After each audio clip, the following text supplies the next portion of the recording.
waxaana waa sharci aan dad banaadana soo qoray mar walba waxaa laga helayaa haddii si fiican loogu noqdo maalin kasta waxbaan ka helaynaa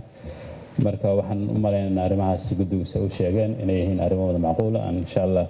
aan qaadan doono haddii alla idmo hal waxaa jirta su-aal tii ugu horreysay oo senator xujaalana weydiiyey ahayd hay-adaha madax bannaan ee waddanka loo sameynayo maalin kasta ma u haysaan dhaqaale iyo awooddii aad ku maamuli lahaydeen waxaan rabaa senatarada sharaftalena u sheego hay-addan statistikada waxay ka bilaabi doontaa meel fiican maadaama haaf shaqaalaha wasaaraddu qorsheyntu ay hadda u shaqeeyaan waxda statistikada budgetkooda waa leeyihiin miisaaniyaddan ugu jirtaa waana meelaha aan isleenahay haddii alla idmo way isku filnaan doontaa marka la hirgeliyo sababta waxa weye hay-addani hay-ad shaqo badan weeye marka la fiiriyo shaqooyinka waddanka u qabanaysana wax aad u fara badan ayay soo kordhin doontaa marka iyadaas wada doonta inta badan haddii alla miisaaniyad gaarana waa leedahay oo ugu dhex jirta miisaaniyadda wasaaradda qorsheynta qodobada kale qodobka walaashii sheegtay senatarada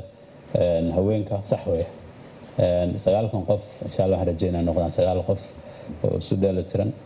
goboladii sidoo kale haween Soomaaliyeed ku jiri doona haddii alla idmo arrimaha kale oo dhan waxaa ka hadlay gudoomiyaha guddiga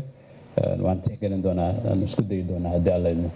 in aan ka dhigno hay-addan hay-ad tusaale u noqoto hay-adaha kale mustaqbalka sameyn doona waddanka aad iyo aad u mahadsantihiin